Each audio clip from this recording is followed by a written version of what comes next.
إن الحمد لله نحمده ونستعينه ونستغفره ونعوذ بالله من شرور أنفسنا ومن سيئات أعمالنا من يهده الله فلا مضل له ومن يضلل فلا هادي له أشهد أن لا إله إلا الله وحده لا شريك له وأشهد أن محمدا عبده ورسوله اللهم صل وسلم على نبينا محمد وعلى آله وصحبه أجمعين.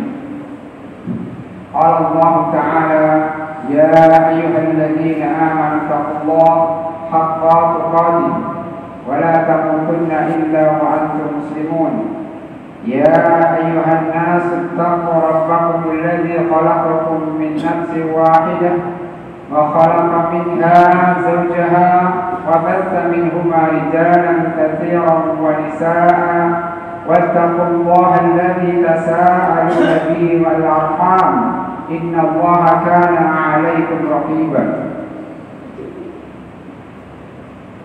يا أيها الذين آمنوا اتقوا الله وقولوا قولا سديدا يصلح لكم أعمالكم ويغفر لكم ذنوبكم ومن يطع الله ورسوله فقد فاز فوزا عظيما. أما بعد فإن أصدق الحديث كتاب الله وخير الهدي هدي محمد صلى الله عليه وسلم وشر الأمور محدثاتها فإن كل محدثة بدعة وكل بدعة ضلالة وكل ضلالة في النار. Ma'asyiral muslimin, jamaah yang semoga Allah senantiasa merahmati serta memberkahi kita semua. Marilah kita senantiasa melazimi menetapi ketakwaan kepada Allah Subhanahu wa taala sampai akhir hayat kita. Sebagai bekal kita menghadap Allah Subhanahu wa taala. Karena sebaik-baik bekal adalah takwa. Wa tazawwadu fa inna khairaz zadi taqwa. Yaitu dengan kita mengerjakan ketaatan kepada Allah di atas cahaya Quran dan Sunnah, di atas ilmu. Karena Allah Subhanahu wa taala tidak akan menerima amalan yang tidak dilandasi dengan ilmu.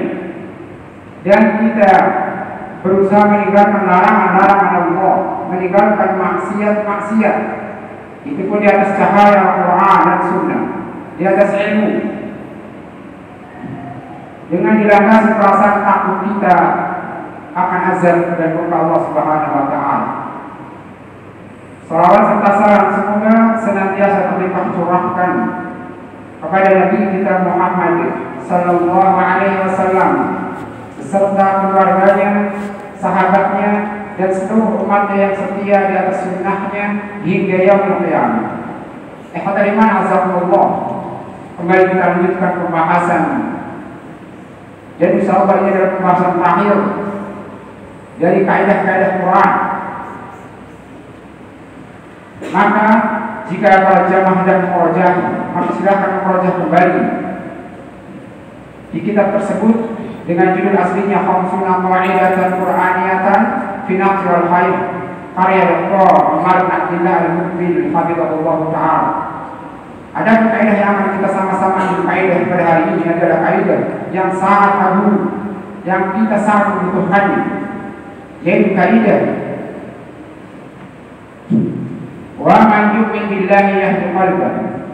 Barang siapa yang beriman kepada Allah, maka Allah akan berikan hidayah ke dalam hatinya. Dari mana asalnya? Kaidah ini diambil dari ayat lengkapnya adalah surat At-Taghabun ayat yang ke-11. Itu firman Allah Subhanahu wa taala, "Ma asaba min musibatin illa bi idznillah wa man yu'min billahi yahdi qalbahu wallahu bi kulli syai'in 'alim." Dan tidak ada satu musibah kecuali itu atas izin Allah. Wa man yu'min billahi yahdi qalbahu. Dan barang siapa yang beriman kepada Allah, maka Allah akan memberikan hidayah, petunjuk ke dalam hatinya. Wallahu bi kulli syai'in 'alim. Dan Allah Maha mengetahui atas segala sesuatu. Dari mana sabda Allah? Betapa pentingnya kaidah mu'alif mengatakan hadhihi qawaidatun qur'aniyyatun muhkamatun nahnu bi amasil hajati ilaiha kulla ini wa khasatan hina yabtali an-nasu fi musibatin min al-masaib al-mus'ajah wa ma aksar hadal asr.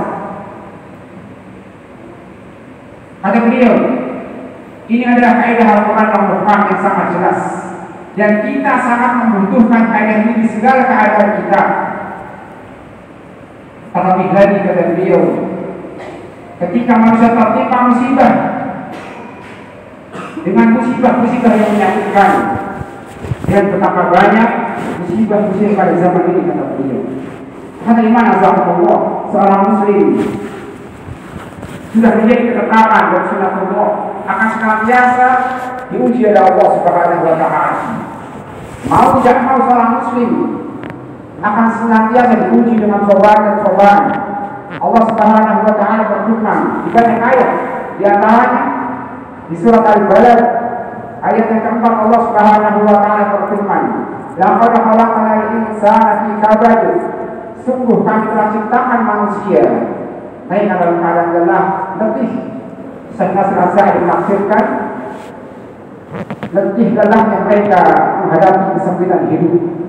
Dan juga di dalam surat Ali Imran Allah Subhanahu wa Ta'ala berfirman, la tublawunna bi amwalikum wa anfusikum, kalian akan senantiasa diuji, diberi cobaan oleh Allah pada harta-harta kalian dan juga jiwa-jiwa kalian. Maka kalimat Allah, Allah Maha Penyayang kepada hambanya. Dengan hikmahnya Allah berikan jalan kepada hambanya yang mau menempuhnya, sebuah jalan yang apabila seorang hamba menempuhnya ketika ditimpa musibah, maka ia akan tenang hatinya, akan ridho, akan lapang dadanya. Maka perhatikan kaidah kalimat Allah. Pelajaran pertama yang bisa kita ambil dari agungnya kaidah ini, Allah awali ma asaba musibah, tidak ada satu musibah. Maka lafaz musibah di sana kata beliau adalah isim yang nakirah dalam konteks nafi, isim yang nakirah dalam konteks yang negatif. Maka kata para ulama ini memberikan kaidah keumuman, ini memberikan kaidah umum.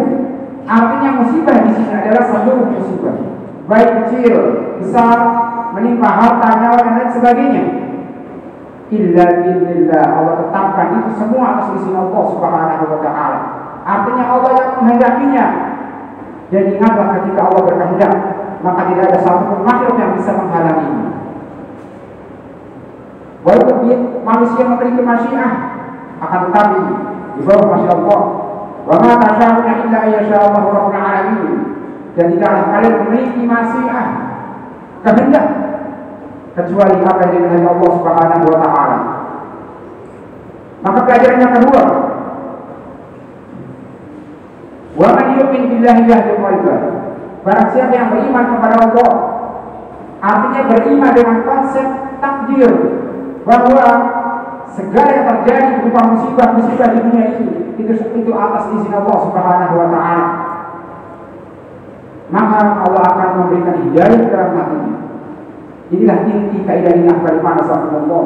Allah berjanji barang siapa yang beriman kepada Allah, artinya beriman dengan konsep takdir, dengan 4 marhalahnya. Sebagian para ulama menjelaskannya, yang pertama adalah marhalah al-ilmu, yang kedua al-kitabah, yang ketiga al-masyiah, yang keempat adalah al-khalq. Inilah 4 marhalah yang harus ditempuh oleh seorang hamba ketika ditimpa musibah, agar ia mendapatkan hidayah ke dalam hatinya. Yang pertama al-ilmu. Apa maksudnya? Maka setiap musibah ini di bawah ilmu Allah Subhanahu wa Ta'ala. Allah yang mengetahui segala-galanya, baik kadarnya, waktunya, maka itu sudah pasti sesuai. Artinya ketika kita ditimpa musibah, itu artinya Allah tidak akan salah pilih ketika mengirimkan musibah, karena itu di bawah ilmu Allah Subhanahu wa Ta'ala. Yang kedua adalah masalah al-kitab, yaitu masalah penulisan. Artinya semua musibah di dunia ini Allah telah mencatatnya. Bahkan dalam sebuah hadis yang sahih, Allah telah mencatat takdir makhluk 50.000 tahun sebelum Allah menciptakan langit dan bumi. Marhala yang ketiga adalah marhala al-masyiah, yaitu kehendak. Artinya semua musibah itu atas kehendak Allah Subhanahu wa taala. Dan tidak ada satu makhluk yang bisa menghalangi jika Allah sudah berkehendak.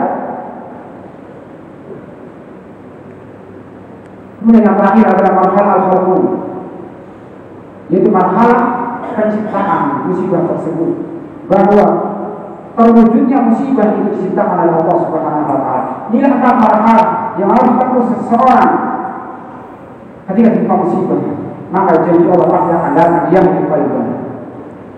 Maka Nabi kita yang mulia sallallahu alaihi wasallam memberikan kesimpulan dalam sebuah hadis yang sahih, dan ini Imam An-Nawawi